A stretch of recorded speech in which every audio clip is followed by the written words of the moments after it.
My daughter-in-law gave me a bottle of expensive wine, but I thought the bottle had already been opened.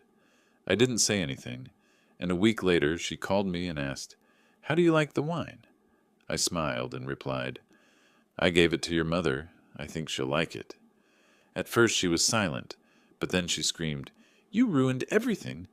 Her voice trembled with horror, promising betrayal that would destroy the family forever, but with an unexpected twist of justice. Before we continue, please subscribe to the channel and write in the comments what time it is where you are now. I was on the small ladder in my wine cellar, reaching for a dusty Burgundy from '98, when my phone buzzed in my back pocket. Nearly dropped the bottle. Caught it, muttered something about being too old for acrobatics, and checked the screen. Dwight Mobile.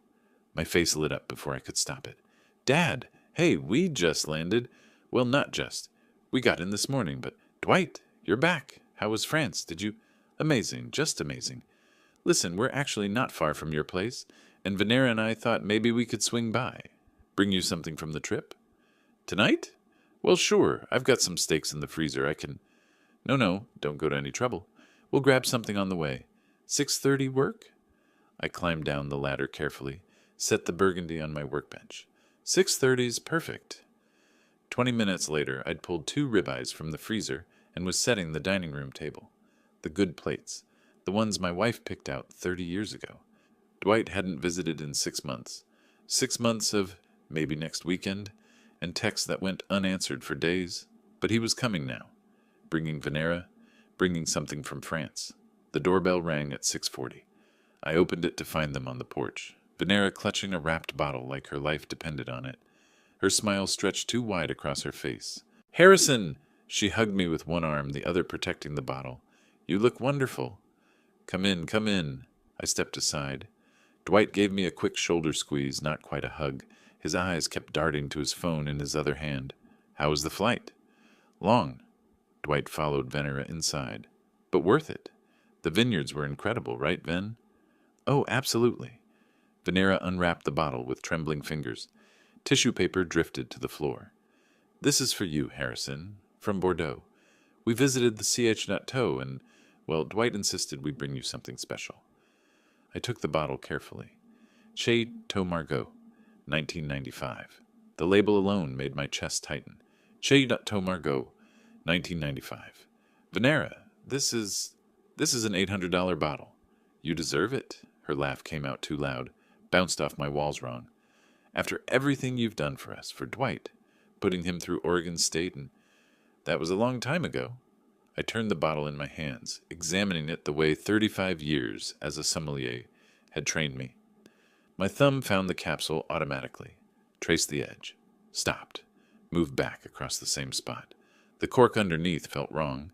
The seal showed pressure marks where it shouldn't. This is really too generous. "Will you drink it soon?" Venera leaned forward. Her necklace swung away from her chest. "Like this weekend, maybe? Before it gets too old, or—" "Wine like this doesn't get too old for decades." I met her eyes. She looked away first. "But sure, maybe Sunday. I'll save it for something special." We moved to the dining room. I'd grilled the steaks medium rare, the way Dwight used to like them. Not sure if he still did. These days I wasn't sure about much with my son. "So tell me about the trip. Which vineyards did you visit?" Dwight and Venera exchanged a glance. Quick, nervous. "Oh, several. You know, the big ones." "Which region?" "Margaux is in the M. Dock, obviously, but did you make it to Pomerol? Saint-Emilion?" "We did a tour package thing." Venera's fork scraped against her plate. "They took us around. We didn't really track the names." "A tour package?" I cut my steak with careful precision, each movement deliberate. "To Chateau Margaux specifically." "Right, yeah." Dwight's fork clinked against his plate too hard. "Hey, Dad, how's Gretel doing? She still helping you with house stuff?" The deflection was clumsy. Obvious. I let it work anyway. "She's good. Had her over last week to help with the irrigation system. Her roof's leaking again, though. I told her I'd come by and patch it." "That's nice of you." Venera refilled her water glass. It was still half full. Her hands shook slightly. Water sloshed over the rim. We finished dinner with forced conversation about nothing. Dwight's startup that kept changing names. Venera's consulting work she never described. My garden, my blog, the weather. Every topic lasted 3 minutes before dying into awkward silence. They left at 8:30. Dwight hugged me at the door, brief and distracted. "Thanks for dinner, Dad. This was great. Come back any time. You don't need to bring $800 wine." He laughed, but it didn't reach his eyes. "Love you, Dad." "Love you too." I watched their car pull away, stood on the porch until the taillights disappeared around the corner. The June evening was warm, comfortable. Everything should have felt right. My son had visited, brought his wife, brought a gift. I locked the front door and headed back down to the wine cellar. The bottle sat on my workbench where I'd left it. Under my magnifying lamp, the problems became clearer. The capsule had been removed and replaced. Not professionally. The foil showed tiny creases at the neck. The cork beneath had been reinserted. I could see the compression marks where someone had forced it back down. Someone had opened this bottle, tampered with it, resealed it, and my son and daughter-in-law desperately wanted me to drink it this weekend. I picked up my phone. No messages. I typed, "Thanks for dinner, Dad. Venera loved seeing you." It arrived 3 minutes later from Dwight. I stared at the thumbs-up emoji. Replied, "My pleasure. That wine is too generous, though. When's a good time to call this week? Catch up properly." His response came fast. "Swamped with work stuff. Maybe next weekend."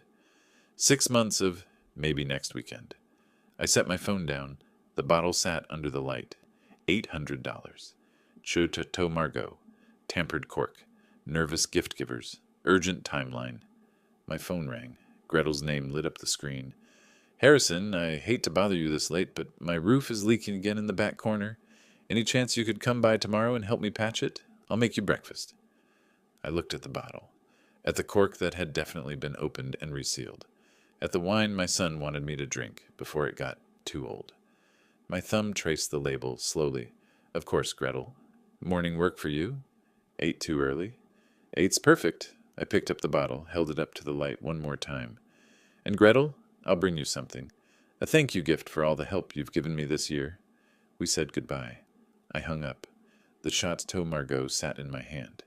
$800. Maybe more. Definitely tampered with. Definitely suspicious. I stared at it for a long moment, thinking about Venera's shaking hands, about Dwight's deflections, about tour packages to exclusive Bordeaux toes, about the cork that had been opened and forced back down. Then I wrapped the bottle carefully in bubble wrap and set it in my canvas work bag for tomorrow morning. The sun was already hot at 9 in the morning. I hammered the last shingle into place on Gretel's roof, sweat dripping down my temple. My back complained about the angle. 68 years old meant I felt every awkward position for days afterward. "Hand me another nail?" I called down. Gretel passed one up from the ladder below. We'd been doing this dance for years. Her roof, my irrigation system, her car, my gutters. The rhythm of helping each other had become comfortable, natural. "I'm sorry to keep asking for help, Harrison. I know you've got your own—" "Gretel, stop. You've helped me more times than I can count. That time my irrigation system flooded the basement, you were here at 11 at night with a shop vac. That was nothing. But money's been tight since the divorce, and calling a roofer is $400 minimum just to show up, which is insane. This is maybe $50 of materials and an hour of work." She climbed up a rung higher, handed me the tar brush. Venera used to call every Sunday. We'd talk for an hour. I haven't heard from her in... She counted on her fingers. 2 weeks? Maybe more. I called twice, got voicemail both times. Busy with work, probably. Maybe. She didn't sound convinced. She's been different lately. Stressed. Won't tell me why. I spread tar over the patch, working it into the corners. Thought about Venera's shaking hands last night. About her forced laughter.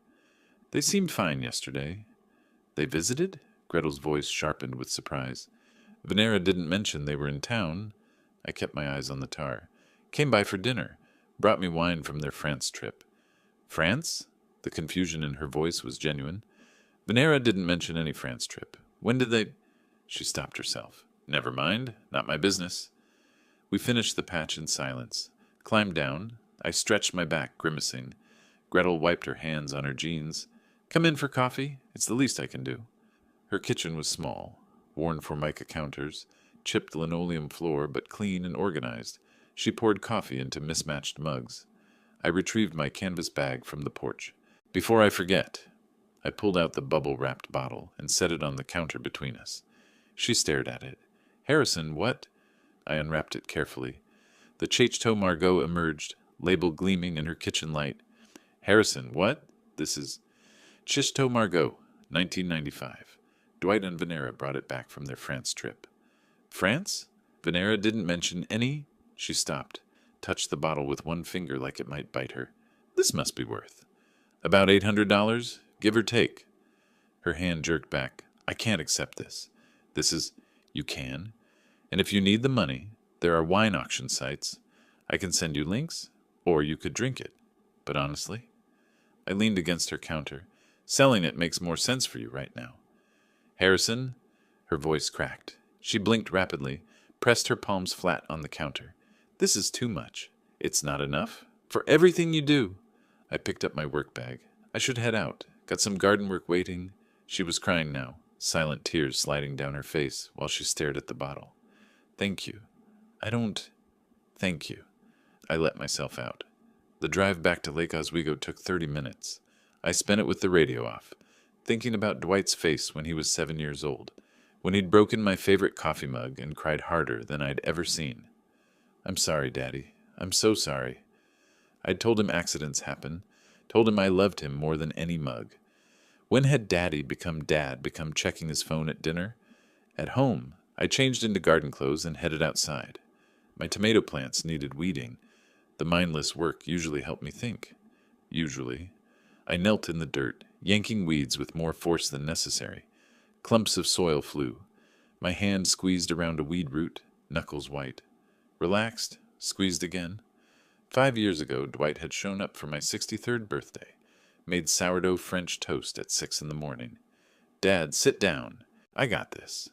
He'd been at my stove, spatula in hand, grinning. When's the last time someone cooked for you? You don't have to. I want to. Actually, don't answer that question. It's depressing. I'd sat at my own kitchen table, watching my son cook. How's the new job? Good. Really good. I think this startup might actually... He'd caught himself, laughed. Sorry. I always say that, don't I? You're optimistic. Nothing wrong with that. You always believed in me, even when I screwed up. He'd flipped the toast expertly. You know that means everything, right? 5 years ago, before the text stopped, before maybe next weekend, before bottles of wine with tampered corks, I pulled another weed, stared at my tomato plants. When did we lose this? By evening, I'd showered and settled at my desk. My blog needed updating. Every week, I posted something about wine. History, regions, tasting notes, collection management. This week's topic, counterfeit wines. I typed, the fine wine market has a counterfeit problem. Collectors need to know warning signs. Capsules that don't match the era. Corks that show compression inconsistency. Labels with subtle color variations. My fingers paused. I read the sentence again. Typed, bottles that have been opened and resealed show specific tells to trained eyes. The cork develops compression marks. The capsule creases differently. Most concerning are gift wines from suspicious sources. I stared at that last sentence. Deleted. Most concerning are gift wines from suspicious sources. Too obvious. Too pointed. Typed it again anyway. The blog post took an hour to finish. Professional. Educational. Carefully avoiding any mention of my own suspicious bottle. The bottle I'd given away. To Gretel. To Venera's mother. My phone buzzed on the desk. Text from Harold in Germany. How's the collection coming? Found any gems? I replied, reorganized the 95 Bordeaux section. Gave away a Margaux today, actually.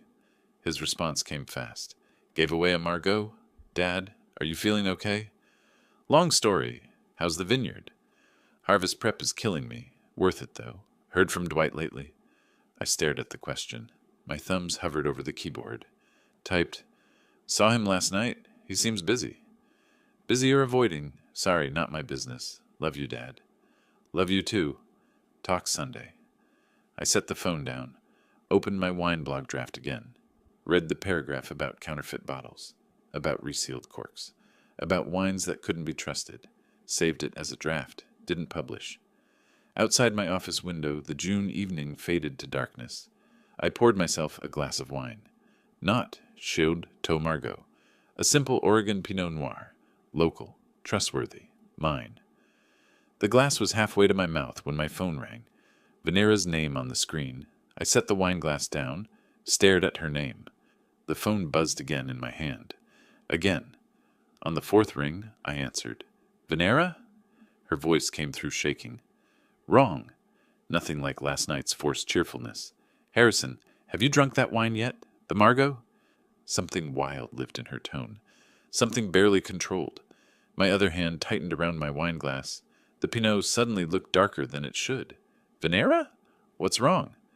The wine, she was gasping, hyperventilating. Did you drink it? Please tell me you didn't. I haven't opened it yet. The lie came automatically, smoothly. 35 years of maintaining poker face at wine tastings. Professional calm while tasting oxidized garbage. Why? Is something. Oh, thank God, she sobbed. Actually sobbed. Okay, don't open it. She stopped. I could hear her breathing, fast and shallow. Could hear Dwight's voice in the background, distant but urgent. What are you doing? Hang up. I set down my wine glass very carefully. The Pinot sloshed against the sides. Venera, what's wrong with the wine? The pause stretched too long, too heavy. I could hear her breathing, hear Dwight saying something else I couldn't make out. Venera, talk to me. What's in... Venera, talk to me. What's in... It wasn't supposed to... Her voice cracked, words tumbling over each other. We just needed the money, we thought. My hand tightened around the phone. The Oregon Pinot sat on my desk, dark and innocent. Suddenly it looked like blood. What's in the wine, Venera? You have to understand. We had no choice. Carter's people, they said, what is in the wine? Silence. I could hear her breathing, fast and shallow. Could hear something crash in the background. Glass breaking. Then her voice smaller. Where did you say it was? I told you. I gave it to Gretel yesterday morning. Another pause. Then, Harrison, where exactly is that bottle right now? I told you. I gave it to Gretel yesterday morning. She helped me with... No! Full volume now, screaming into the phone. You ruined everything. It was supposed to... She cut herself off, breathing hard. You don't understand. That wine was for you. It was supposed to be you. My blood went cold. My office walls pressed in. Supposed to be me what, Venera? I mean... She was crying now, words spilling out like water from a broken pipe. We needed... There was no other way. The money, the debts. We thought if I just what? Died? No, not died. Just sick. We had medicine. We would have saved you. You would have been so grateful. And then... My other hand moved to my desk drawer, pulled it open slowly, quietly. My fingers found the digital recorder I kept for wine fraud documentation. 15 years of authenticating bottles, documenting provenance disputes. I positioned it near the phone, pressed record. The red light blinked. And then what, Venera? Dwight's voice, close now, urgent. Venera, hang up now. Sound of fumbling. A struggle? Dwight's voice came through the speaker. Dad, she's upset. She doesn't know what she's saying. Ignore. I'm recording this, Dwight. Click. Deadline. I sat frozen. Stared at my recorder, red light still blinking, stared at my wine glass, still half full of Pinot. My hand reached out slowly, deliberately, and poured the wine into the plant pot beside my desk. Watched the dark liquid disappear into the soil. The plant didn't need it, but I needed to see liquid vanish, needed to see something get swallowed by earth instead of me. My phone was already in my hand, dialing. Fourth ring before she answered. Harrison, it's 10 at night. What's... Gretel, it's Harrison. Is that wine still at your house? What? Yes, it's in my, Harrison, what's... Don't drink it. Don't even open it. I wasn't planning to tonight, but I'm coming over, right now. I need to take it back. You're scaring me. What's wrong with the wine? I'll explain when I get there. 20 minutes. Just don't touch it. Promise me. I promise. Harrison, what's going on? 20 minutes. I grabbed my keys. Drove through Portland's dark streets with knuckles white on the steering wheel. Ran 2 yellow lights that should have been red. Parked crooked in Gretel's driveway. one wheel on her lawn, pounded on her door. "Gretel, it's Harrison. Open up." She opened it in her bathrobe, eyes wide. "Harrison, you're shaking. Where's the bottle?" "Kitchen counter. I was going to—" I pushed past her, not polite, not gentle. Found the Chateau Margaux sitting exactly where I'd imagined it, label gleaming under her kitchen light. Wrapped it in dish towels from her drawer. "Harrison, please. What's happening?" I turned to face her. She looked small in her bathrobe, confused and scared. Her daughter had given her poisoned wine. Her daughter, who hadn't called in 2 weeks, who was desperate and drowning and had decided her mother was acceptable collateral damage. "The wine is bad, Gretel. I mean really bad. Spoiled. I should have checked it before giving it to you. I'm sorry." "Spoiled? It's unopened. How could you—" "I'll explain everything. Soon, I promise. But right now I need to take it to someone who can verify what's wrong with it." She studied my face. 20 years of friendship meant she knew when I was holding back. "This isn't about spoiled wine." "No, it's not." "Does this have something to do with Venera?" I didn't answer. Didn't need to. Gretel's face crumpled. "Go home, Harrison. Do what you need to do. But come back and tell me the truth. All of it." "I will." The drive home took longer. I kept checking my rearview mirror. Kept seeing headlights that might be following. Might be Dwight. Might be someone else. At home, I set the wrapped bottle on my kitchen counter with exaggerated care. Made coffee, even though it was nearly midnight. Pulled out my laptop. Search. Toxicology Labs, Portland, Oregon. Search. Poison testing wine. Search. How to test for poison without police. The third search felt criminal. Probably was. But I needed to know what I was dealing with before involving authorities. Needed evidence beyond a panicked phone confession and my professional instinct about a cork. My phone buzzed. Email notification. From Alonzo Mitchell. Subject. Urgent favor. Time 11:47 p.m. Harry, got your message. Yes, I can test wine for contaminants. My lab does toxicology for hospitals and law enforcement. Bring it by tomorrow morning, 9 a.m. And Harry? Your voicemail sounded scared. You okay? Alonzo? I'd called him from the car. Left a rambling message about needing help, about testing a suspicious bottle, about it being life or death urgent. Alonzo and I went back 30 years. He'd helped me authenticate questionable wines before, tested vintage bottles for authenticity, but this was different. I typed back, 9 a.m., thank you. I'll explain everything then. My coffee went cold while I sat at the kitchen table. The recorder sat next to my laptop, red light finally off. Inside it, Venera's voice saying, it was supposed to be you, saying they had medicine to save me, saying I would have been grateful. Grateful enough to do what? Change my will? Give them money? Hand over my house? The clock read 1:34 a.m. when I finally went upstairs. Didn't sleep. Kept replaying the recording in my head. Kept seeing Dwight at 7 years old, crying over a broken mug. Kept seeing Dwight at 39, checking his phone at dinner, desperate to leave. At 6 a.m., I gave up on sleep, made fresh coffee, opened my laptop, new email. Sender, Truth Seeker, 2025, protonmail.com. Subject, The Truth About Your Son. Time, 5:47 a.m. My cursor hovered over it. Every instinct I had screamed caution. Anonymous sender. Proton Mail encrypted email. Subject line designed to provoke. I clicked anyway. Mr. Parker, you don't know me, but I know your situation. Your son Dwight owes $180,000 to various creditors. The most dangerous is Vaughn Carter, who operates from a check-cashing business on 82nd Avenue. Dwight borrowed $50,000 at 25% interest. Payment due July 15th. That's 6 weeks from now. Attached are documents proving everything. You deserve to know who's trying to kill you and why. A friend.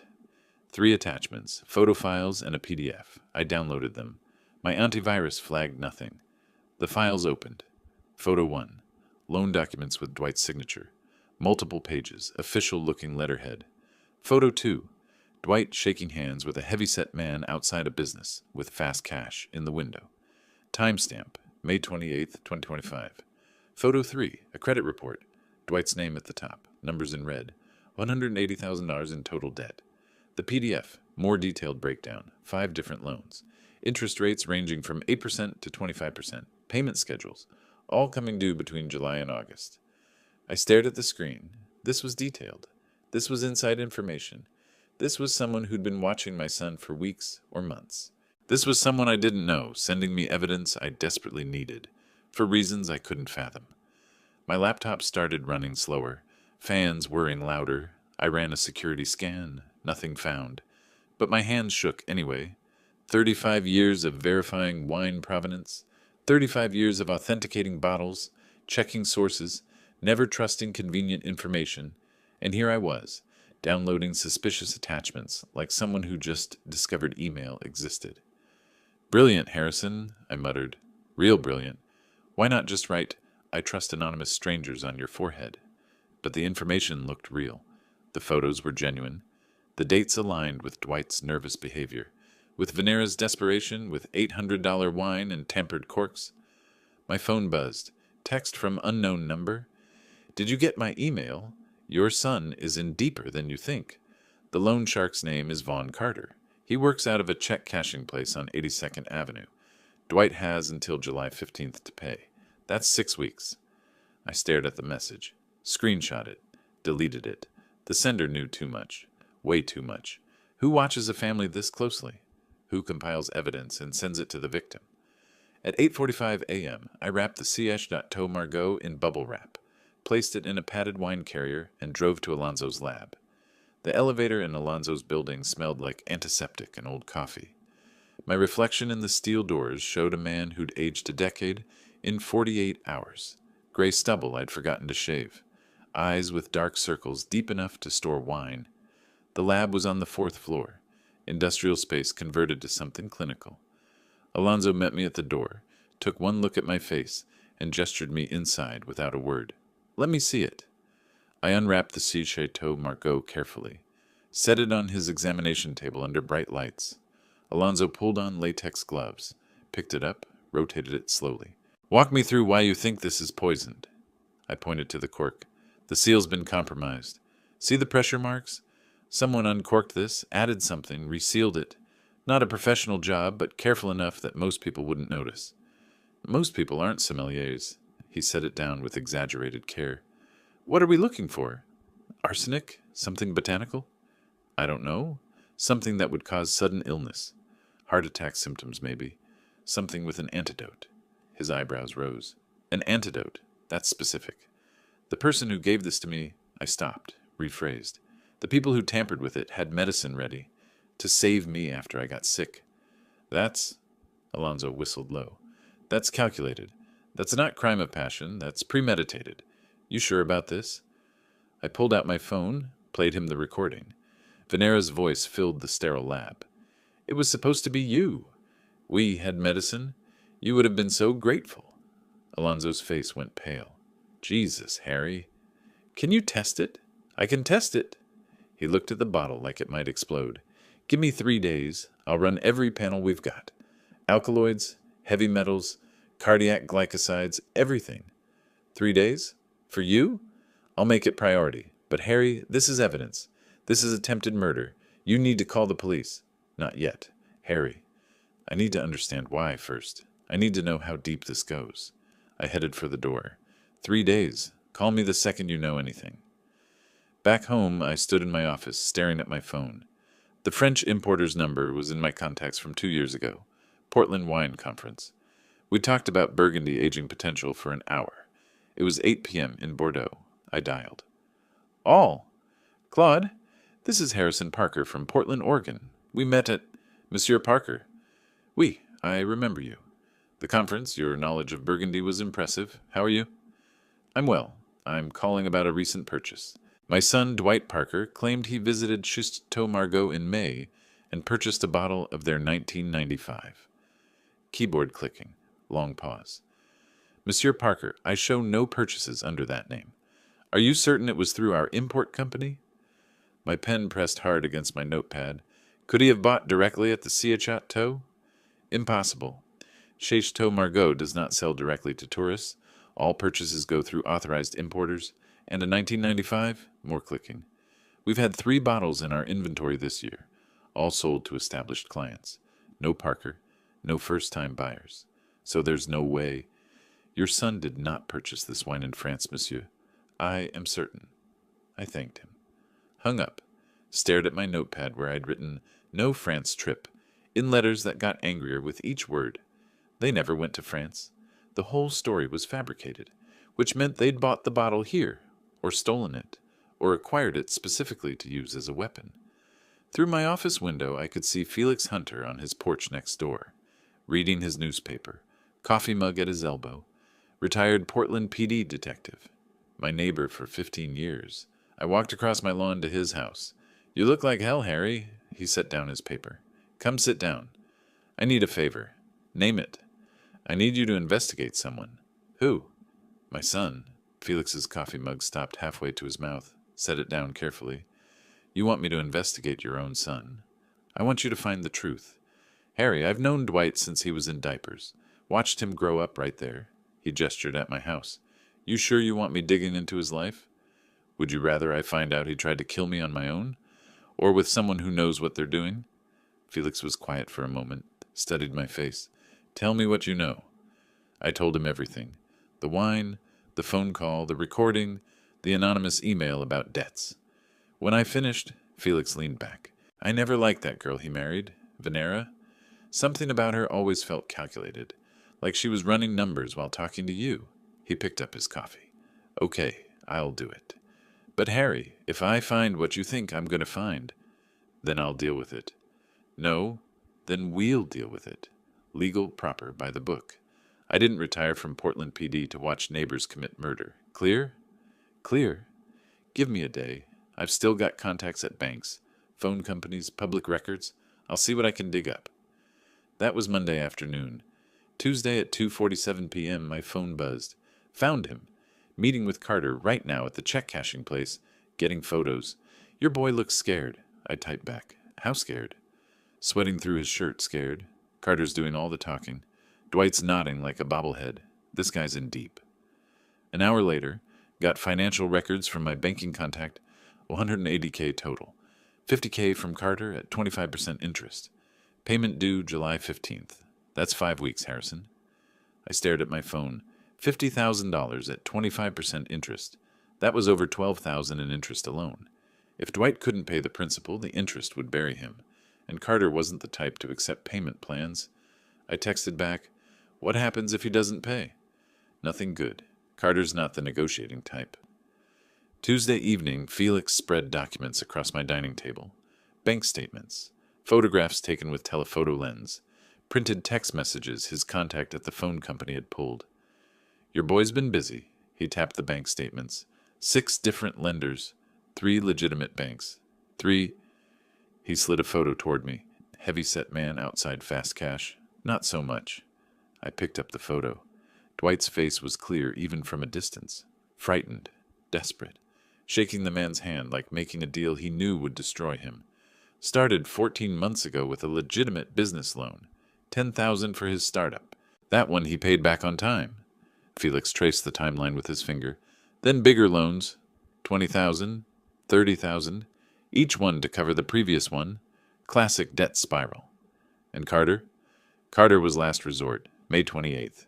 Your boy walked in owing $130,000 to various sources, all coming due within weeks of each other. Carter loaned him $50 at 25%. 6-week term, due July 15th. 6 weeks to come up with, I did the math, $7,500 in interest alone. Minimum. If he's late, penalties stack fast. Carter's not creative with repayment plans. He's creative with consequences. I stared at the documents. My son, my Dwight, who'd made me French toast 5 years ago, who'd cried over a broken mug at 7, who'd grown into someone borrowing $50,000 from loan sharks. Harry, where'd you get Carter's name originally? Anonymous email. Felix's expression darkened. That's sloppy. Whoever sent that is either law enforcement, connected to Carter, or has been watching your family for months. None of those are good options. You don't trust anonymous sources, especially not ones with inside information. My stomach dropped. I didn't think... No, you didn't. You were angry and desperate. He tapped the photos. Good news is the information checks out. Bad news is someone's playing chess here and we don't know their game yet. That night, I couldn't sleep. Kept thinking about Venera sitting in their apartment, phone in her trembling hands. Actually, somewhere across town, Venera sat in her car outside her office building. Tuesday lunch break. Dialed Dwight 3 times before he answered. What? I'm at work. We still have the antidote. The digoxin immune fab. It's in our fridge. What do we do with it? What? If someone finds it, if they test it, if police come... Dwight, we have poison antidote in our refrigerator. Do you understand how that looks? Why would police come? Your mom has the wine, Harrison hasn't. He knows. He knew something was wrong. That's why he gave it away. He's probably already testing it. You're paranoid. I'm realistic. We gave his father poisoned wine. He recorded our conversation. We're going to prison. We're not. Just calm down. Throw away the antidote. Tonight. Get rid of it. What if we need it? What if somehow... We don't need it anymore. The plan failed. It's over. Throw it away. Silence. Then her voice small. What about Carter? What about the money? His voice dropped. I don't know.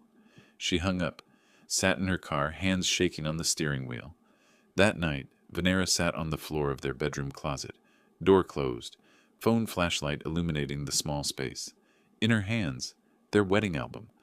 She flipped pages slowly, stopped on one photo, Harrison hugging her after the ceremony. Welcome to the family, he'd said. Her own father left when she was 6. Harrison was everything her father wasn't. Present, kind, proud of her.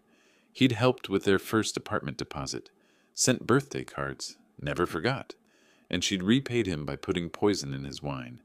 She closed the album, pressed her forehead against it. I'm sorry, she whispered. But sorry was just another empty word in a life built on empty words and desperate schemes.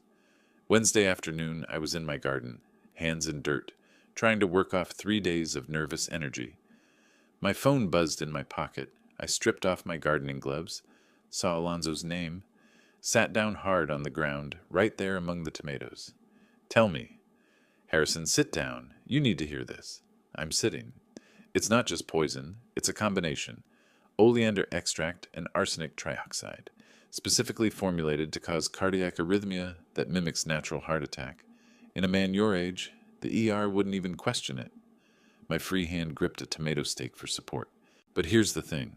Whoever made this knew exactly what they were doing. The dosage is precise. Too much would be obvious in toxicology. Too little wouldn't work. This is someone who researched. And the antidote. Digoxin-specific antibody fragments. Expensive, prescription only, but it would completely reverse the effects within an hour.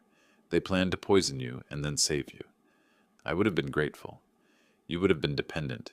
You would have changed your will, given them access to everything. Alonzo's voice softened. Harry, this is attempted murder. This is evidence. You need to call the police. I looked at my house, at Dwight's childhood bedroom window, at the basketball hoop still mounted over the garage from when my boys were 10 and 12. Not yet. Harrison, I need to understand why.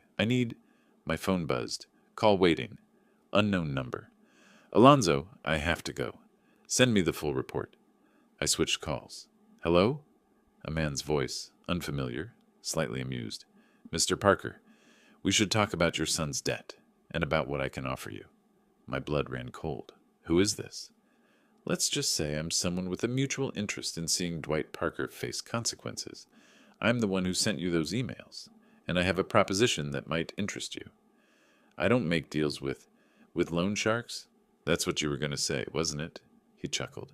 I'm not Carter. I'm someone Carter owes. Someone who wants to see your son hurt in ways that money can't fix. We want the same thing, Mr. Parker.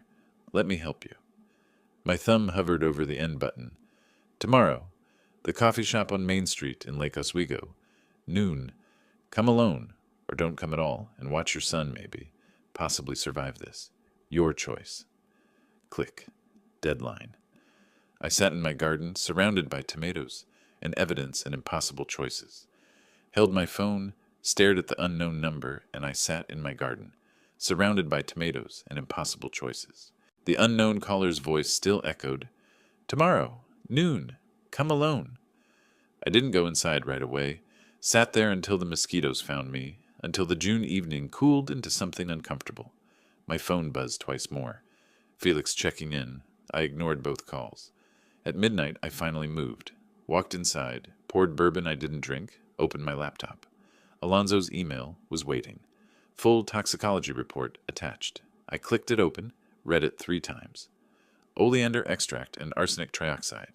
Dosage: 4.2 millimoles oleander glycosides, 1.8 arsenic. Precise formulation designed to cause cardiac arrhythmia, mimicking natural MI in elderly male. Symptoms: chest pain, dyspnea, irregular heartbeat within 2 hours. Fatal window: 4-6 hours without intervention. Known antidote: digoxin-specific antibody fragments. Digifab. Administration within 3 hours reverses effects completely. I sat back, read it again. They'd researched this. Calculated dosages. Obtained prescription antidotes. This wasn't panic or desperation or a stupid mistake. This was premeditated murder dressed up as salvation. My phone rang. Alonzo. You read it? I read it. Harrison, this is sophisticated. Whoever formulated this knew exactly what they were doing. The combination is specific. Oleander contains cardiac glycosides that disrupt heart rhythm. The arsenic enhances the effect, causes cellular damage. Together, in these amounts, you'd have shown symptoms within 2 hours. How long would I have had? Without treatment? 4 to 6 hours, maybe. With your age, assuming no one knew what they were looking at, the ER would have treated you for standard heart attack. By the time they figured out it was poisoning, you'd likely be... He stopped. Dead. Yes. A pause. But here's what makes this premeditated murder, not manslaughter. Digoxin immune fab, the antidote. It's specific. Expensive. Prescription only. You can't just stumble across it. Someone researched this, planned it, obtained the antidote ahead of time. My hand tightened around the phone. Let me guess how it would have worked. I drink the wine, start feeling sick. They're conveniently visiting, or they arrive right after I call. Venira remembers something about cardiac glycosides from a training seminar, has the exact antidote in her purse. Saves my life. And you'd be grateful, indebted, trusting. I'd change my will that week. I laughed, but it scraped my throat wrong. I'd give them access to everything. My accounts, my house, my decisions. Because they saved me. That would be my assessment, yes. We were both quiet, the weight of it pressed down. My son, my daughter-in-law. Murder as manipulation, death as financial planning. Harry, you need to call the police. Not yet. Harrison. Send me everything. Every test result. Every analysis. Every detail. I'll be in touch. I hung up before he could argue. Thursday morning, Felix arrived at 7 with more coffee than 2 men could drink, and a manila folder thick with evidence. He spread it across my dining table. Bank statements. Photos. Screenshots. Venera's search history. My guy pulled it yesterday. He tapped the first page. 2 months ago. Untraceable poisons. Substances that cause heart attacks. How long until digoxin takes effect? Digoxin immune fab. Where to buy? I stared at the timestamps. March 14th. March 19th. April 2nd. 2 months of research. 2 months of planning my death. And this. Felix slid over a photo. Dwight outside Fast Cash on 82nd Avenue. Shaking hands with the loan shark. May 28th. That's when he borrowed the $50,000 from Carter. Which means the plan was in motion before they even had the money. They were planning to kill me regardless. My voice sounded distant, like it belonged to someone else. Felix nodded. The debt just made it urgent. I pulled everything toward me. The lab report, the search history, the loan documents, the photos, the recording of Venera's confession, evidence enough to bury them. Felix leaned against my counter. We take this to the police right now. Attempted murder, fraud, conspiracy. You've got her confession on tape. No. Harry, this isn't about revenge. It's exactly about revenge. I met his eyes. They didn't just try to kill me, Felix. They tried to make me grateful for it. They wanted to own me, control me, drain me dry while I thanked them for the privilege. So you want them in prison. I get it. But I want them destroyed. Socially, financially, emotionally. I want them to lose everything they value before they lose their freedom. I want them to feel what they tried to do to me. Helpless, manipulated, watching everything collapse. Felix was quiet for a long moment. That's not justice, Harry. That's vengeance. Good! I stood, gathered the papers into neat stacks. They'll get justice in court. First, they get me. At 7 p.m., my doorbell rang. I checked the Ring camera. Dwight and Venera. Venera held a gift bag. My jaw tightened. I climbed the stairs from my wine cellar, composed my face into pleased surprise, opened the door. Dad! Dwight stepped inside, glancing around. We felt terrible about last time, rushing off like that. You look tired. Venera's eyes searched my face. You taking care of yourself? Same as always. She held out the gift bag. We noticed you never take supplements. At your age, you really should. These are top quality. We researched them specifically for men over 65. I accepted the bag, looked inside. 3 bottles. Vitamin D, calcium. Something labeled Heart Health Formula. Heart Health? I traced the label. What's this one? CoQ10 and other stuff. Venera's words came too fast. Really good for cardiovascular function. You should start taking them right away, like tonight. Tonight? That urgent? No, I mean, not urgent. Just, sooner is better. With supplements. Dwight put his arm around her shoulders. She worries about you, Dad. We both do. I can see that. I set the bag down carefully. This is very thoughtful. Will you stay for dinner? They exchanged a glance. Venera's eyes widened slightly, panic or warning. We can't tonight. Dwight has an early meeting tomorrow. But soon? Soon. I walked them to the door. And Venera, thank you especially. I know heart health is important at my age. After they left, I locked the door. Stood there counting to 60. Then I grabbed the gift bag and headed to my office. The vitamin bottles looked legitimate. Professional labels. Sealed caps. I used a knife to pry open the first bottle. Inside, clear vials, medical packaging, nothing like vitamins. I photographed everything, every angle, every detail. Then I texted Alonzo. Photo attached. Is this what I think it is? His response came fast. Where did you get this? My son brought it. Said it's vitamins. That's Digifab, the antidote, in a vitamin bottle. Harrison, call the police. Now. I stared at the bottles on my desk. 3 of them. All relabeled. All containing prescription medication they claimed was supplements. They'd brought me the antidote. To the poison I never drank. From the wine I gave away. If there's an award for worst planned murder, I'd nominate them in a heartbeat. I typed back to Alonzo. Not yet. I need you to document this. Photograph, catalog, everything. Evidence chain. You're building a case. I'm building a gallows. At 10 p.m., I opened my laptop, navigated to my wine blog's admin panel, started typing. Warning, counterfeit Chateau Margaux, 1995, detailed analysis. I wrote for an hour, clinical, professional, detailed photos of the bottle, the tampered cork, the suspicious seal. No names, just facts, just evidence, just enough for anyone who knew wine to understand what they were looking at. My 3,000 subscribers would see this at 6 a.m. The post would spread. Questions would follow. Connections would be made. Tomorrow, my son's world would start to collapse. I scheduled it for dawn, closed the laptop, poured a glass of wine. Not Margaux, never that again. Something honest. A 2019 Oregon Pinot from Harold's Vineyard in Germany. My loyal son's wine. I held it up to the light. Deep garnet, clear, beautiful. Tomorrow, everything changes. My phone buzzed. Unknown number. Impressive. You're actually doing it. But there's something you should know before you declare war. Check your email. Video attached. Venera's not done. Neither is your son. V.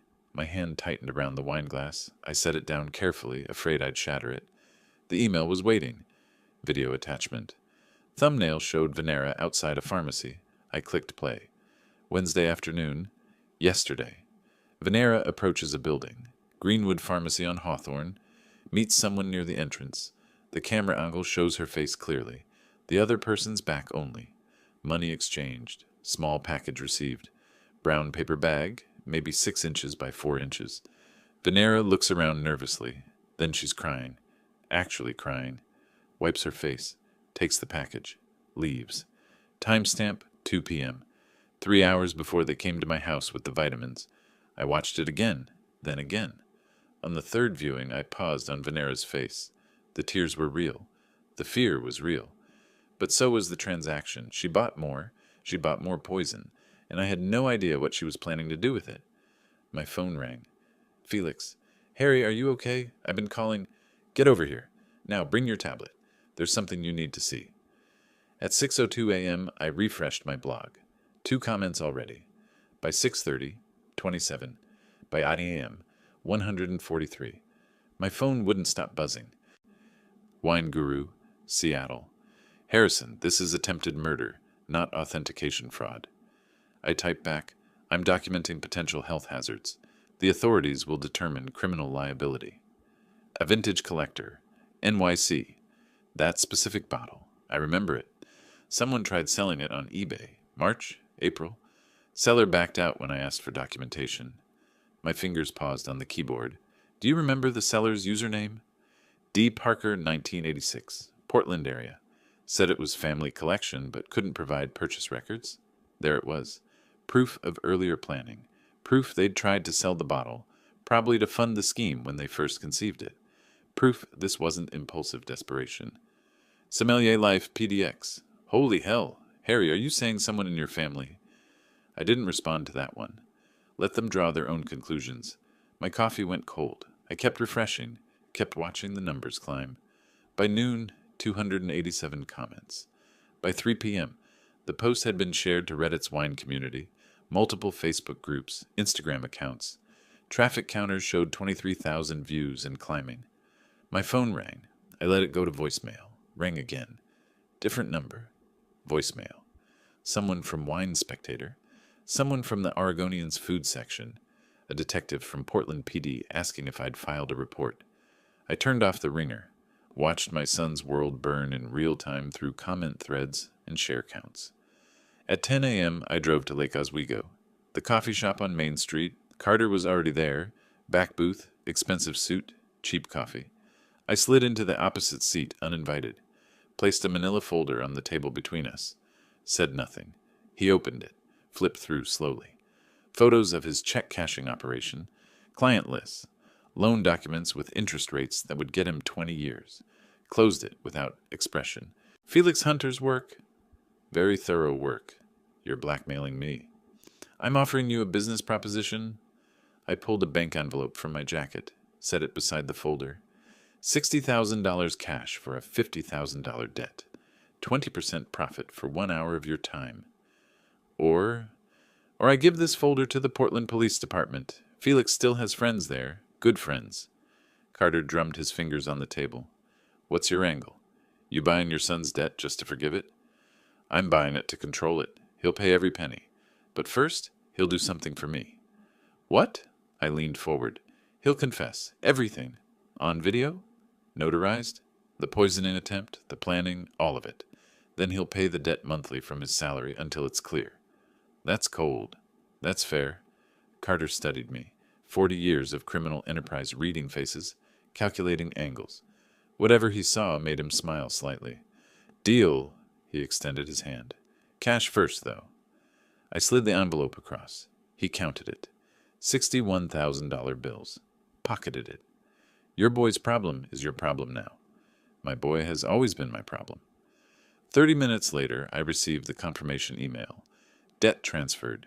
Dwight Parker now owed PCFS LLC, my shell company, $50,000 at terms to be determined. I forwarded it to Dwight's work email, added one line. We need to talk. Dad.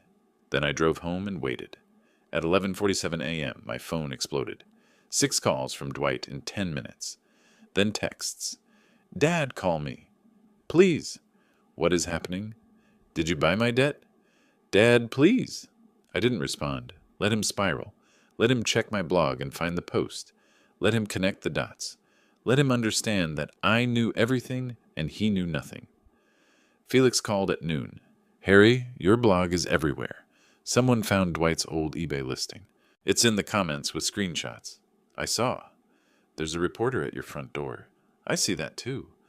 I watched through my window as a woman with a camera knocked again. I'm not answering. Good. Harry, this is working. The wine community is destroying him without you saying a word. His name is all over those comment threads now. Someone posted a link to his startup's website. People are leaving reviews, 1-star ratings, comments about not trusting a company run by someone who poisons family members. I pulled up the reviews on my laptop. Felix was right. Dwight's startup, some app nobody used, now had 47 new reviews, all 1-star, all mentioning the wine. My phone vibrated. Dwight calling again. I declined it. Then a text from Venera. We need to talk. Tonight? Your place or ours?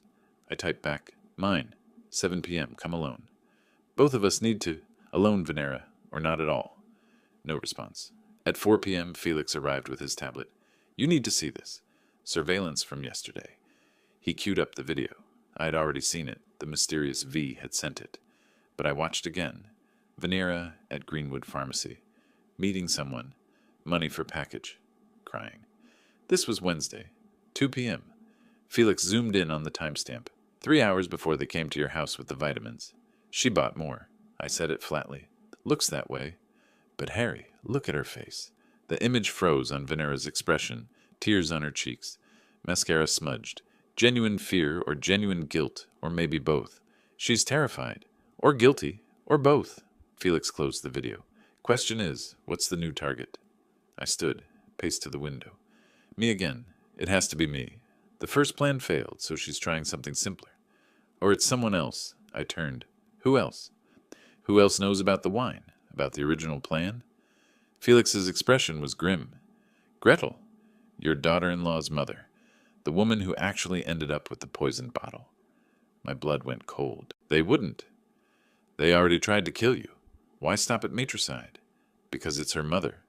And Dwight's your son. Didn't stop them. Felix tapped the tablet. I'm watching Gretel tonight. If Venera's planning something, she'll move soon. After Felix left, I checked Dwight's social media. His LinkedIn, his Facebook, his Instagram. All private now. Changed to private in the last hour. Too late. Screenshots were already circulating. Comments saved. Damage done.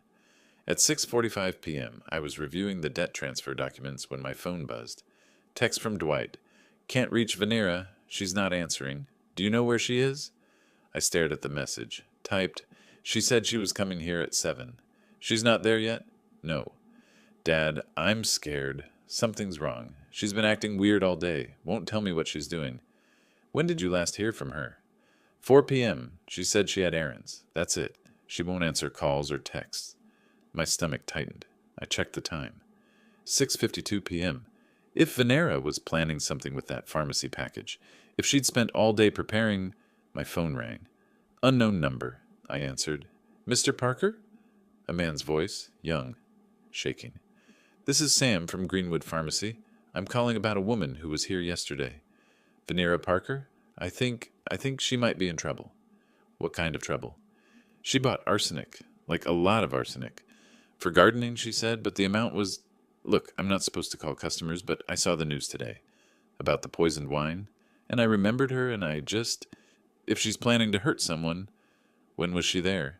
Yesterday, 2 p.m., but sir, she came back today. 20 minutes ago, bought more. And she was crying. She kept saying, I'm sorry to herself. I think she's going to do something. I hung up. Dialed Gretel. It rang 6 times. Voicemail. Dialed again. Voicemail. Called Felix. Get to Gretel's house now. Venera bought more poison today. She's not answering her phone. Gretel's not answering hers. Go! I grabbed my keys. Ran for the door. My car was in the driveway when I stopped. Something was wrong. Something felt wrong. I walked back inside. Through the kitchen. To the garage door. Flipped on the light.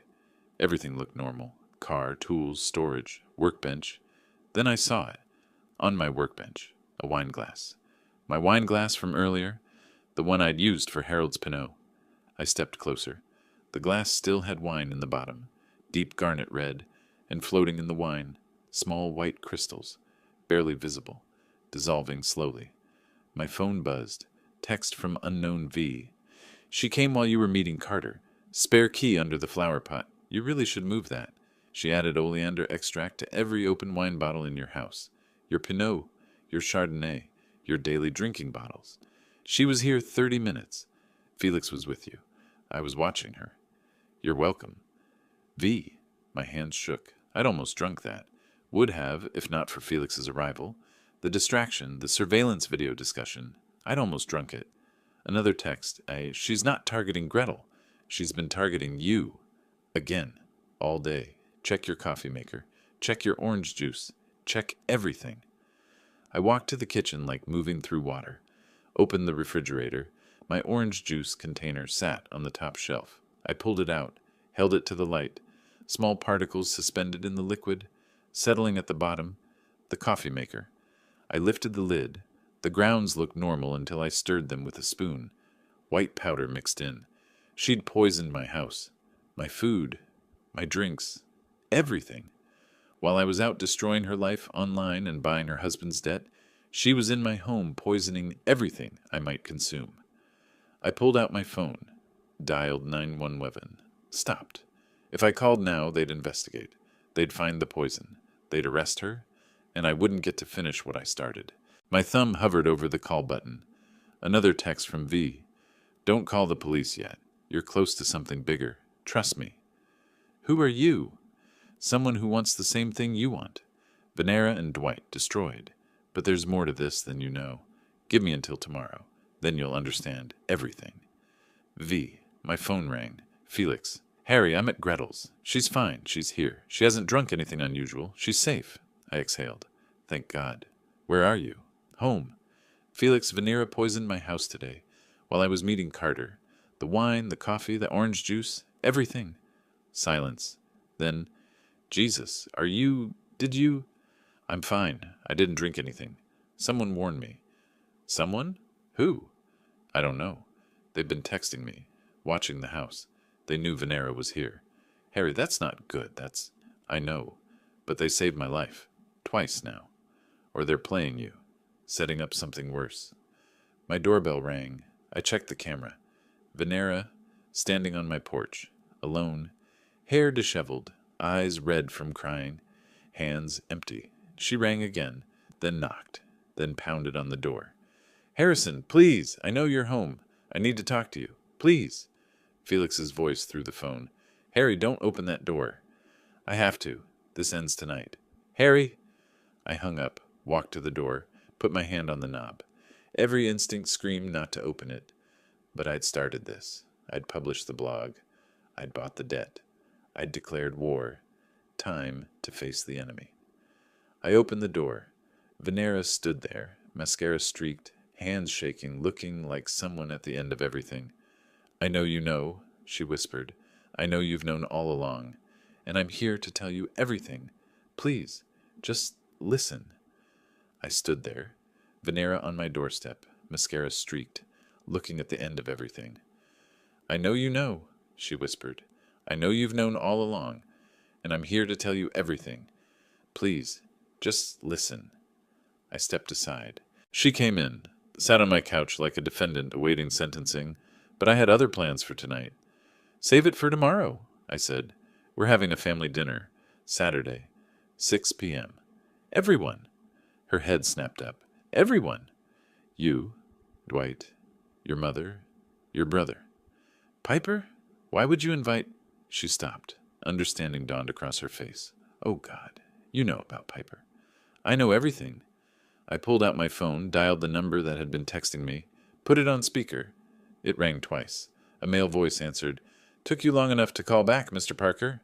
Venera went white. That's Piper Green. Venera's brother, your almost son-in-law. His voice carried amusement. We should talk. Face-to-face would be better, but phone works for now. You're V. I watched Venera's face crumble. You've been feeding me information, helping me. Why? Helping you? Piper laughed. I've been helping myself, Mr. Parker. You were just useful. See, my sister had this great plan. Poison you, save you, inherit everything. Very clever. But I had a better plan, which was, let her do it. Document everything. Then blackmail her for the rest of her life. She gets your money. I get half of it forever. She can't refuse. I have evidence of attempted murder. Win-win. Venera made a sound like she'd been punched, except I didn't drink the wine. Right, unfortunate. But then you gave it to Gretel, and that created even better opportunities. Venera panics, acts desperate, buys more poison, tries again. Each action is more evidence, More leverage. You were using me to build your blackmail case against your own sister, and I was using her to potentially inherit through you. Playing both sides, Mr. Parker. It's a family trait. You should meet our father. Well, no, you shouldn't. He's in prison. Fraud. Where do you think we learned? I looked at Venera. She was crying silently, staring at the phone. And now? I asked. Now we can make a deal. I give you everything I have on Venera. Recordings, videos, documents. You give me a cut of whatever inheritance you were leaving Dwight. Say 20%? You want me to pay you for evidence of your sister trying to kill me. I want you to invest in justice. I'm offering a service. I already have all the evidence I need. Do you? Did you know she tried to poison Gretel's tea yesterday? Venera gasped. Piper continued smoothly. No? That's because I stopped her. Convinced her it was too risky. See, I'm already providing value. I hung up, looked at Venera. He's lying, she whispered. I wouldn't poison my mother. Wouldn't you? You poisoned my house, every bottle. My coffee, my orange juice. That was different. She couldn't finish. Tomorrow, 6 p.m. Be here.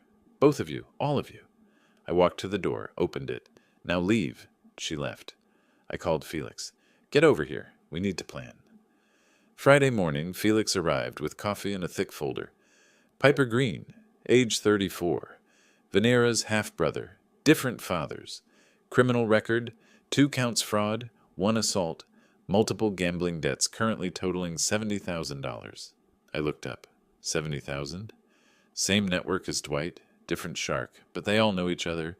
It's a food chain and Piper's at the bottom. So he needs money desperately. And he's smart enough not to poison anyone himself, just manipulate his sister into doing it, then profit either way. Felix slid photos across my table. He's been watching your house for weeks. These are surveillance stills from my contacts. He was there when Venera poisoned your bottles.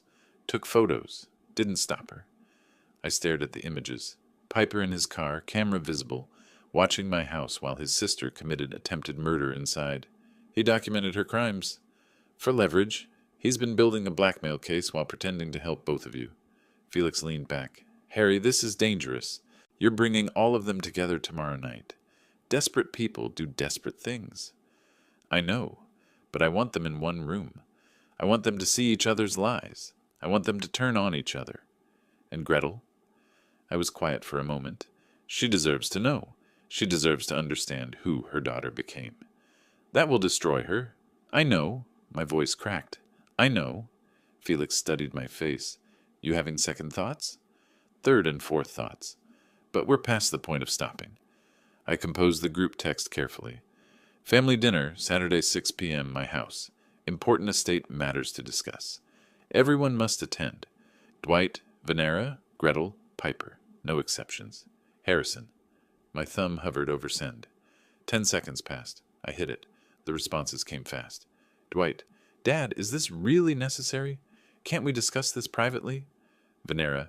I don't think this is a good idea. Gretel. Of course I'll come. Should I bring anything? Piper minutes later. Wouldn't miss it for the world. See you Saturday, Harrison. Saturday afternoon, I set my dining table like Thanksgiving. Good china, crystal glasses, cloth napkins, silver candlesticks. Felix watched from the kitchen. This is theater. This is justice. I placed the new bottle of Chateau Margaux in the center of the table. The safe one. The one I'd bought myself. And theater. At 5:50 p.m., Gretel arrived carrying a pie. She was nervous, hadn't been invited to family dinner since Venera's wedding. Did I do something wrong? She set the pie in the kitchen. My chest tightened. No, Gretel. You did everything right. That's why you're here. At 6:05, Dwight and Venera arrived. They paused in the doorway, seeing Gretel already seated, seeing the formal table, seeing my expression. Venera's face drained of color. Come in. My voice was flat. They sat. Dwight's hands shook.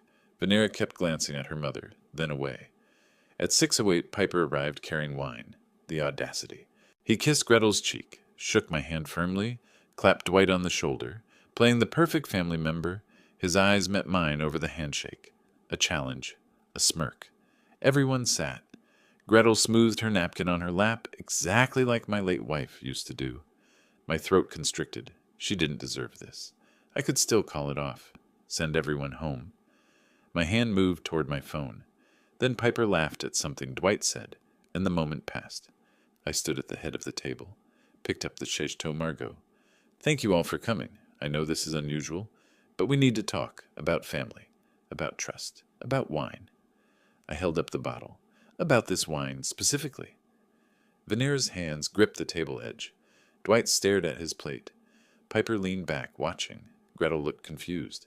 Harrison, what's this about? I'll explain, Gretel. But first, I examined the bottle in the candlelight. Professional assessment. This is a Chateau Margaux 1995. Expensive. Rare. Beautiful. The last one I received was poisoned. Gretel gasped. What? Who would... That's what we're here to discuss. I set the bottle down. This one is safe. I verified it personally. Because I've learned I can't trust gifts from family. Dad, Dwight started. Don't. Not yet. Let me finish. I pulled out my phone, set it on the table. Screen showed a paused audio file. I have recordings, evidence, lab results, financial documents, search histories, everything. Venera started crying silently. Dwight wouldn't look up. Piper's smile faded. Gretel looked between her daughter and me. Someone please tell me what's happening. I took a breath. Gretel, I'm sorry. You need to hear this. Your daughter and my son tried to poison me. Not once. Multiple times. And your son... I looked at Piper. He helped them, while pretending to help me. Piper's smile vanished. The room exploded. Gretel. What? No. Venera would never. Venera. Mom, I can explain. Dwight. It wasn't supposed to go this far. Piper stood. I don't have to listen to this. Sit. Down. Something in my tone made him hesitate. Felix emerged from the kitchen, blocking the exit. Piper slowly sat. I pressed play. Venera's voice filled the room. We needed... There was no other way. The money, the debts. We thought, if I just what? Died? No, not died. Just sick. We had medicine. We would have saved you. Gretel's hands flew to her mouth. No. No, Venera. Tell me this isn't real. But Venera was crying too hard to speak. I stopped the recording, looked at Piper. Your turn. Want to tell everyone why you've been feeding me information? Why you're really here? Piper's jaw tightened. I don't know what you're talking about. Really? I pulled out my phone, showed the text thread. We had a conversation. You admitted everything. Gretel turned to Piper. You knew? You knew and didn't stop it? I was protecting myself. You were building a blackmail case against your own sister. My voice was ice. Admit it. The table erupted. Accusations, denials, crying. Gretel stood, backing toward the door. I reached for her. Gretel, I'm sorry. But she was already leaving, keys in hand. The door slammed. Silence. Then Dwight, voice hollow. What now? I looked at the three of them. My son, his wife, the manipulator. Now we discuss terms. I picked up the Chateau Margaux. But first, I held it out to Venera. Would you like to open it? Share a glass? She stared at it like it was a snake. I smiled coldly. What's wrong? You gave me wine before. Piper lunged for my phone on the table. Felix was faster, grabbed his arm, slammed him back down, and Dwight stood, grabbed a knife from the table setting, and Dwight held the knife to his own throat. If you press charges, I'm dead anyway. Carter's people will kill me in prison. The blade shook in his hand, pressed against skin. A thin red line appeared. Put the knife down, Dwight. My voice came out steadier than I felt. Why? So you can destroy me slowly instead of quickly? The blade pressed harder. I'm dead either way, Dad. At least this way is my choice. That's not a choice. That's cowardice. Is it?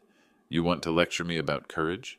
You who spent 40 years serving wine to rich people, never taking a risk. Never trying to murder my own father for his money. That kind of risk. His hand shook harder. I didn't have a choice. There's always a choice. You made yours. Multiple times. Felix moved closer. Cop instincts. Son, put down the knife. Let's talk about this. There's nothing to talk about. Don't you get it? I'm finished. Dwight was screaming now. My business failed. My debts are impossible. My father owns my life, and I tried to kill him. There's no coming back from that. Then you've got nothing to lose by putting down the knife. Felix's voice stayed calm, trained. Put it down. Dwight's eyes met mine. For a moment the knife pressed harder, then his hand dropped. The knife clattered on the hardwood. He put his head on the table and sobbed. Felix kicked the knife away, stood behind Dwight, hands ready. I sat back down, pulled out the folder, spread papers across the table methodically, lab report, financial statements, screenshots, the phone with the recording, each document placed with deliberate care. My hands were steady, my voice was not. Let me show you what I have. For 10 minutes I presented evidence. Venera's search history from March, untraceable poisons, substances that cause heart attacks, Dwight's loan documents, photos of him with Carter, the lab analysis showing oleander and arsenic, the vitamin bottles that were actually antidote. They sat silent, broken, caught. Then Venera spoke, voice strangled. It was me, all of it. Piper suggested it, but I planned it. I researched the poisons. I bought them. I convinced Dwight. She looked at her brother. And you said you'd help us. You said you'd protect us. You were just... I was advising my sister, giving information. I didn't poison anyone. Piper's voice was cold. You helped. You researched the dosages. You told me where to buy. Prove it. Venera turned to me, ignoring him. He's right. I did it. Dwight didn't even know at first. I told him after I'd already bought the poison. He tried to talk me out of it. I didn't try hard enough. Dwight's voice was hollow. I knew it was wrong. But the money, the debts, you thought you'd inherit and problems would disappear. My voice was flat. And when I gave the wine to Gretel? Venera's face crumpled. I panicked. I thought my mother would die. Because of me. She was crying fully now. And then Piper said I should try again. That I'd already crossed the line, might as well finish. I said no such thing. Piper started. You did! Venera's scream cut him off. You said in for a penny, in for a pound. You were building evidence against me. You told Harrison about the house poisoning before I even did it. I pulled out my phone, showed the text thread. These are from you, admitting everything. Piper went pale. Tell them, I said. Tell them about your gambling debts. Tell them how you were going to blackmail your sister after she murdered me. Tell them how you played both sides. Silence. Then Venera, quietly, I'm pregnant. My head snapped up. What? 8 weeks. Found out a month ago. Right before. She stopped. Right before you escalated to poisoning my house. My voice was hollow. I was desperate. The baby, the money, the timing. So your answer was murder. My answer was survival. Her voice cracked. You don't understand what it's like. Growing up poor, watching my mother work 3 jobs, wearing thrift store clothes while kids mocked me. I swore I'd never be like that. Never have my child grow up how I did. So you'd make your child grow up with parents in prison instead. She flinched. Her hands moved protectively to her stomach. I saw the gesture. My future grandchild, growing right now, while I decided their fate. I sat down heavily, didn't speak for a full minute. The room tilted. My grandson or granddaughter, first grandchild, should be joy, was terror instead. This baby would grow up knowing Grandpa almost sent both parents to prison. Or worse, would grow up not knowing because I did send them to prison. What would my wife have wanted? She'd want to know her grandchild. She'd want mercy. But mercy for attempted murder? My hand trembled as I picked up my water glass. First visible weakness I'd shown. Does Gretel know about the baby? No, I was waiting until 2nd trimester. Now you're not sure you'll be free to raise it. Venera started crying again. I'm sorry. I know that doesn't fix anything. Sorry doesn't unkill me if you'd succeeded. I looked at the wedding photo on my mantel. My late wife. Young sons. Happier time. What would she say? What would she want? I knew. She'd want mercy. She'd want family. She'd want her grandchild. Here's my offer. My voice came out rough. For Dwight and Venera only. I looked at them. Both broken. Both waiting. Recorded confession. Full admission. I hold it as insurance. You repay the debt. $50,000. Paid monthly at 15% of your combined salaries. No inheritance. Ever. You're cut out completely. And, Dwight's voice shook, and I don't press charges. You don't go to prison. Your baby, my voice caught, your baby has parents. Venera sobbed. But, my voice hardened, you stay away from Gretel until she's ready. You don't contact me except through payments. You don't defend yourselves publicly. If I hear your names mentioned in connection with poison, wine fraud, anything, the recording goes to police. Clear? Clear, Dwight whispered. Venera? Yes, clear. Thank you. Don't thank me. I'm not doing this for you. I'm doing it for that baby. I looked at the photo again. My grandchild doesn't deserve to be punished for your sins. I turned to Piper. You want to walk away? Fine. But Felix has documented everything. You make one move against me, against them, against Gretel. It all goes public and to police. Piper's smirk faded. You're bluffing. Try me. I met his eyes. I've got nothing to lose. You've got everything. Choice two? Piper's voice turned sharp. What's choice two? Recorded confession, restitution payments, voluntary disinheritance, and you stay out of my life. That's blackmail. That's mercy. Dwight looked at Venora. She nodded. They were broken enough to accept. But Piper laughed, bitter, sharp. No, I don't think so. Excuse me. I'm not confessing to anything. You have texts from a burner phone you can't prove are mine. That's it. I can prove it. Try it. But here's what I'll do. You try to prosecute me. I go public. All of it. Your name, their names, Gretel's name. Every news outlet. Destroy your reputation along with theirs. My reputation is already. That was vague. This will be specific. Your son's face on TV. Your pregnant daughter-in-law in handcuffs. Your grandson born in prison. Is that what you want? My jaw clenched. You're threatening me. I'm negotiating. Let me walk. I stay quiet. Try to involve me. I burn everything down. Felix's phone buzzed. He checked it, face darkening. Harry, you need to see this. Local news website. Story posted 3 minutes ago. Breaking Portland wine expert. Allegedly targeted in family poisoning plot. My blood went cold. How?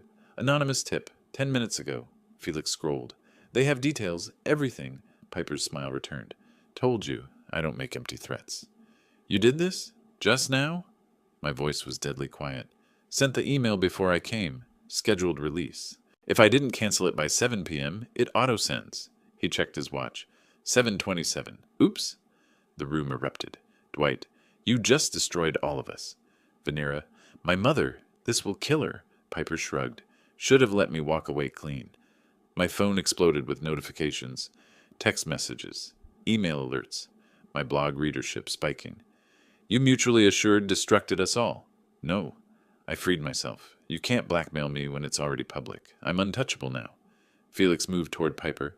I held up a hand. Let him go. Harry, let him go. Felix stepped aside. Piper stood, straightened his jacket. See you on the news. He left. Door closed. Gone. Dwight and Venera sat in shock. I stared at my phone. The story spreading, retweets, shares, comments piling up. What do we do? Venera whispered. I looked at them, at their hands clasped, at her hand on her stomach. We adapt. My voice was tired. So tired. You're still under our agreement. But now we face public opinion.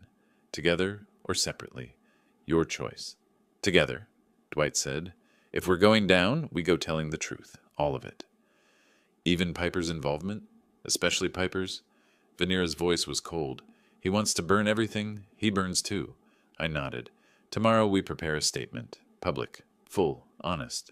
Will that work? I don't know. But it's all we have. My phone buzzed. Harold. From Germany. Dad, what the hell is going on? CNN International just picked up the story. Call me. My loyal son. Dragged into this. We have to call your brother, I told Dwight. What do we tell him?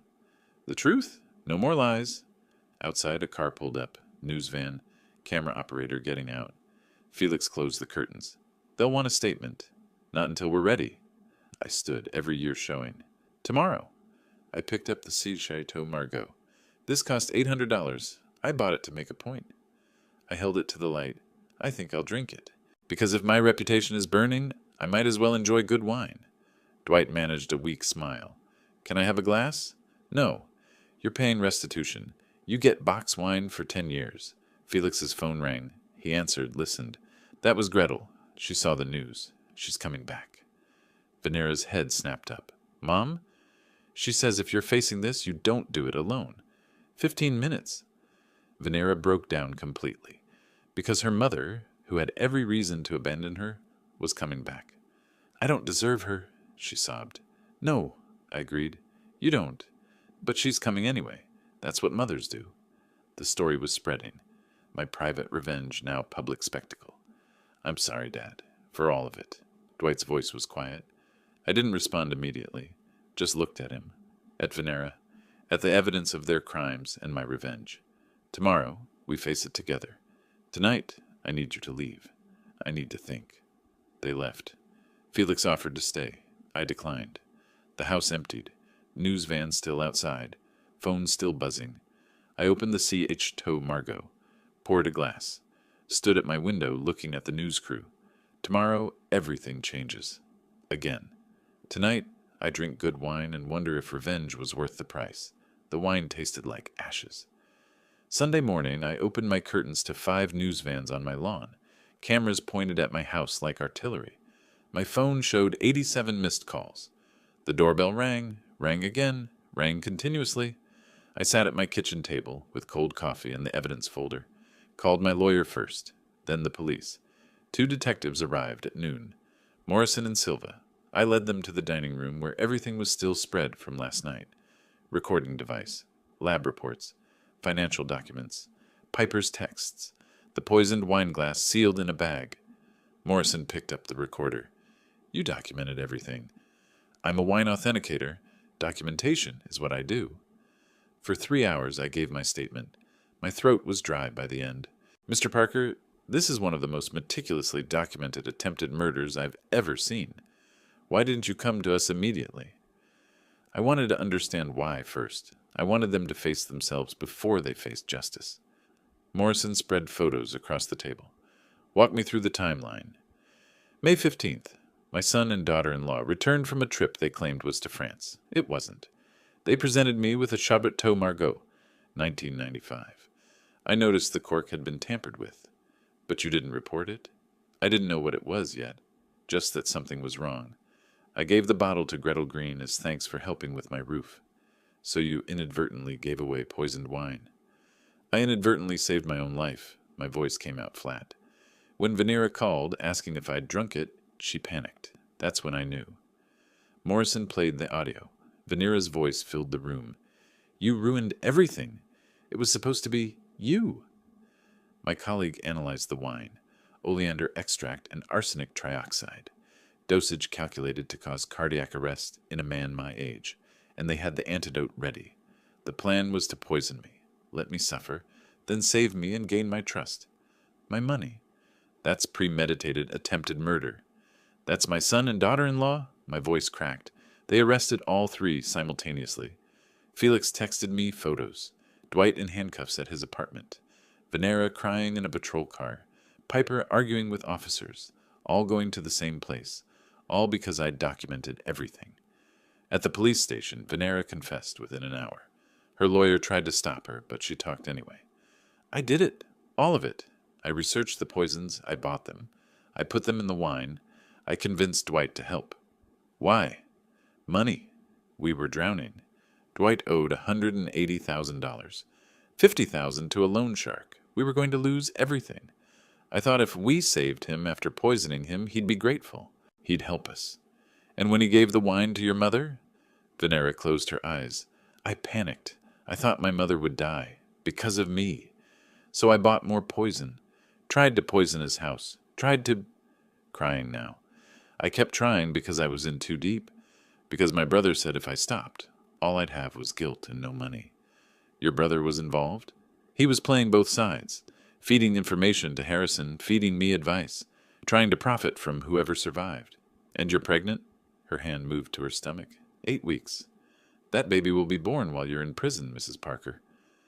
Sunday evening, Gretel appeared at my door, eyes swollen from crying, stepped in without waiting, closed the door behind her, stood in my entryway like she was afraid to come further. "I didn't know. You have to believe me. I didn't know."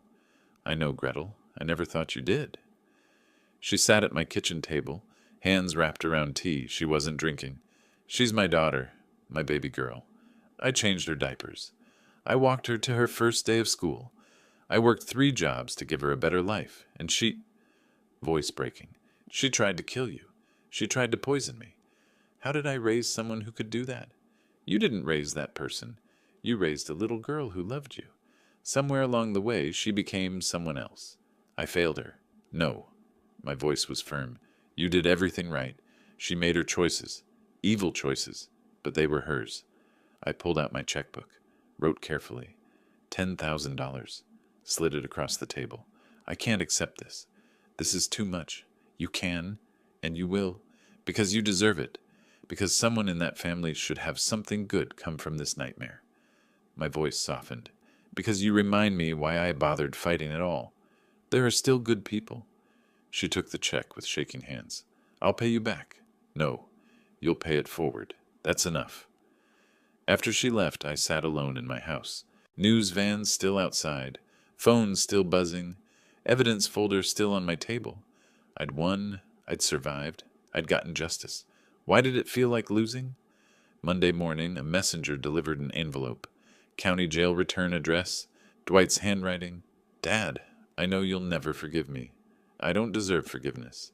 But I need to tell you why. Not to excuse it, just to explain. It started with Harold. I know you loved us both. I know you tried to be fair.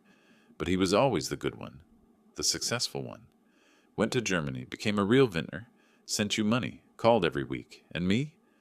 I was the screw-up, the dreamer, the one whose startups failed, who needed help, who couldn't make it on his own. I saw how your face lit up when Harold called, how you talked about his vineyard with pride, how you never had that same pride when people asked about me. I wasn't trying to kill you, Dad. I was trying to finally be the son who saved you, who you looked at with pride, who was the hero for once. Venera just convinced me we could make money from it too. But the money wasn't why I said yes. I said yes because I thought if I saved your life, you'd finally see me the way you saw Harold. I was stupid. I was wrong. I was evil.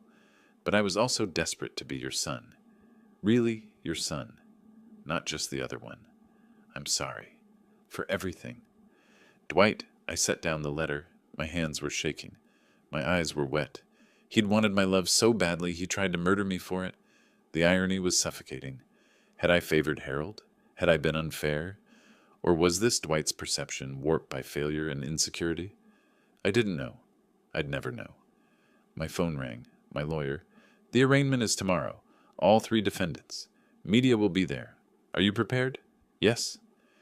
"You'll need to testify. In court. On camera. Your son will be there." "I know. This isn't easy. No. But it's necessary." I walked to my wine cellar, stood among the bottles. My collection, my life's work. The thing that was supposed to bring joy. I found the section I needed. Chateau Margaux. Legitimate bottles. I pulled one. Not the 1995. Something older. 1990. A better year. I'd open it tomorrow.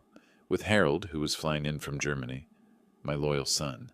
The one who never tried to poison me. But as I held the bottle, all I could think about was Dwight. At 8 years old, helping me organize the cellar, asking endless questions, trying so hard to please me. When did that boy become the man who put Oleander in a Chateau Margaux? I climbed the stairs. My knees hurt. When did I get old? Tomorrow I'd face my son in court.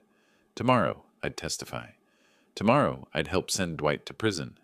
Tonight I'd drink good wine with my good son and try not to think about what I'd lost. But I already knew. The wine would taste like victory, and victory would taste like ash.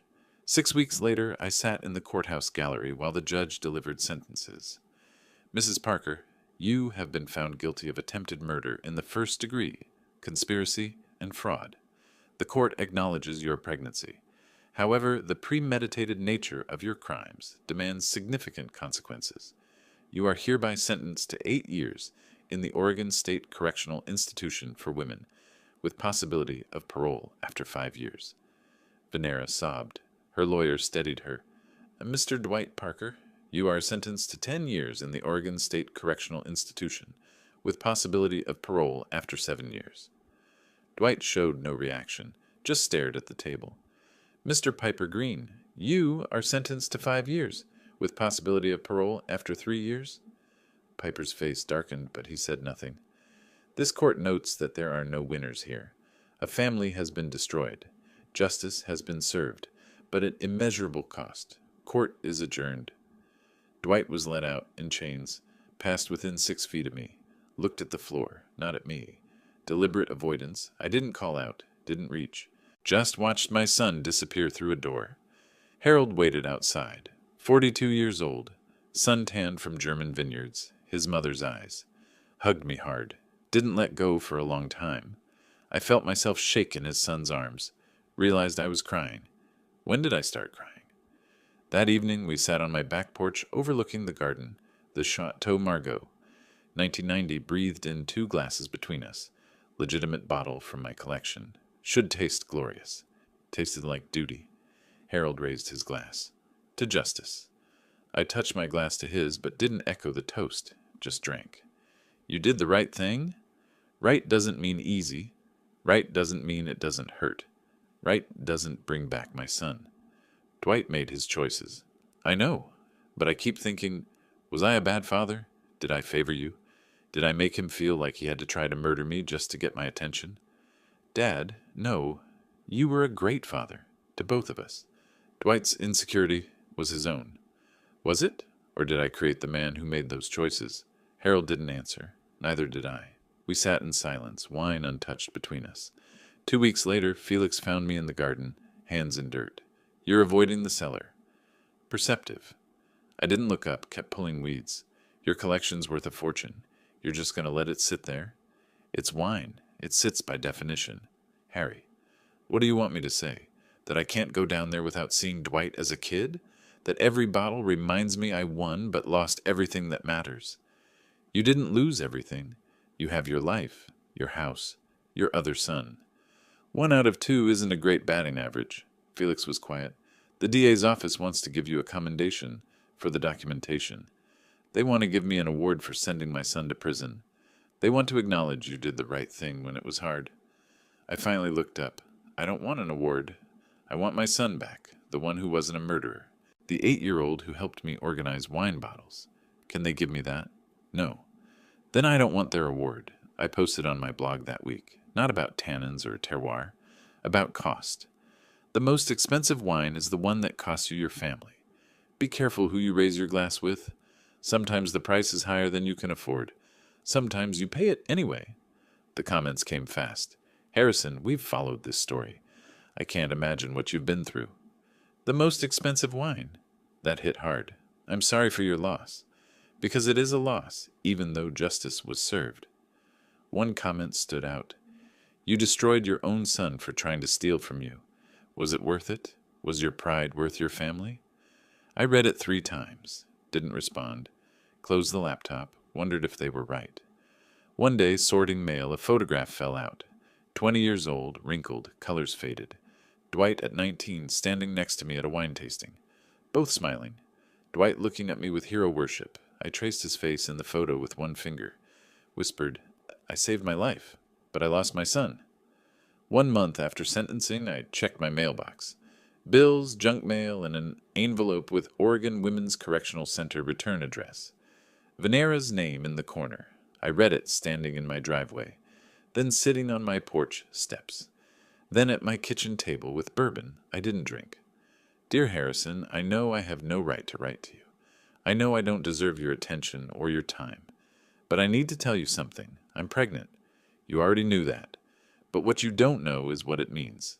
This baby, your grandchild, is due in February, 6 months from now. I'll give birth in the prison medical unit, probably in chains. Then what? I can keep the baby with me for 18 months in the mother-infant program. After that, someone else has to take them. My mother will, I think, if I ask, if she's forgiven me enough. But I need to know. Will you visit? Will you be in their life? Or did I destroy that too? This baby is innocent. They didn't choose me as a mother. Didn't choose Dwight as a father. Didn't choose to be born in a prison to parents who tried to murder their grandfather. But they'll be here anyway, in February. Your grandchild. I understand if you can't. I understand if the thought of seeing me, or this baby, reminds you too much of what I did, what I am. But if there's any part of you that can separate this child from my crime, please Don't let them grow up thinking their grandfather hated them before they were even born. I'm so sorry. For everything. I know sorry isn't enough. I know nothing is enough. But this baby deserves a family, even if I don't. Venera, I read it 4 times, set it down, picked it up, read it again. My grandchild, my first, should be joy, was terror instead. This baby would grow up knowing Grandpa sent both parents to prison. Or worse, would grow up not knowing because I refused to be involved. What would my wife have wanted? She'd want me to know my grandchild. She'd say babies are innocent, deserve love, deserve family despite their parents' sins. But my wife didn't have to watch her son handcuffed and led away. I set down the letter, didn't answer, not yet, maybe not ever. A week later, another letter arrived, from Harold in Germany. Dad, if you decide to be in that baby's life, I'll support you. If you decide not to, I'll support you too. Either way, you're not alone. You saved yourself. That had to come first. What comes next? That's up to you.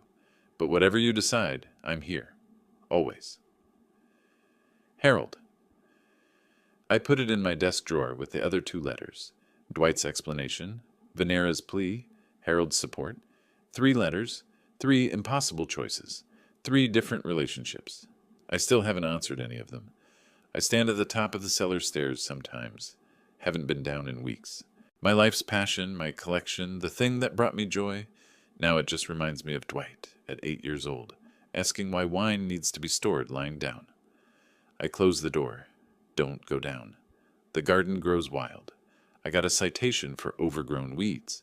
Me, the man who documented attempted murder with sommelier precision, can't file a weed permit. Felix laughed. I didn't. Today I sit at my kitchen table in the afternoon sun. Venera's letter in front of me. Blank paper beside it where I've tried 3 times to write a response. Crossed out each time. Outside my window, tomatoes are overripe.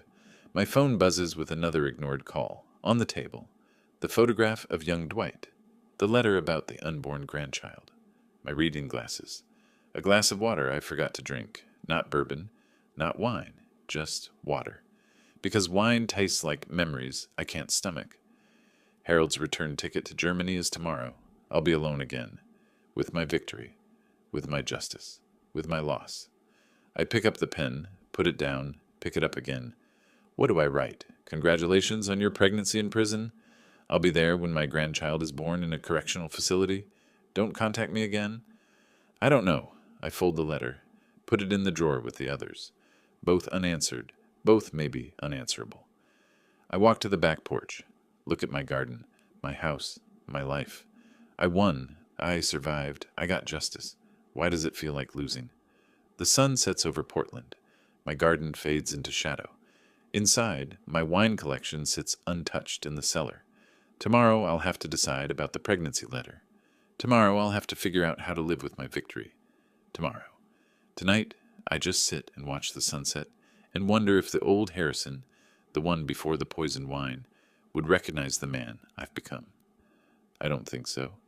And I don't know if that's growth or just damage. My grandchild will be born in February, 6 months from now. I have that long to decide if I'm a grandfather or just a victim. I genuinely don't know which I'll choose. The wine cellar door stays closed. The letters stay unanswered. The garden grows wild. And I sit in the afternoon sun with a pen in my hand and a letter before me, unable to write the first word. Because some decisions are harder than revenge. Some victories cost more than defeat. And some stories end not with answers, but with questions that will never fully resolve. That's the taste of justice. That's the aftertaste of revenge. Bitter, complex, lingering, just like good wine, just like survival. If you like this story, please like this video, subscribe to the channel, and share your impressions of this story in the comments. To listen to the next story, click on the box on the left. Thank you for watching.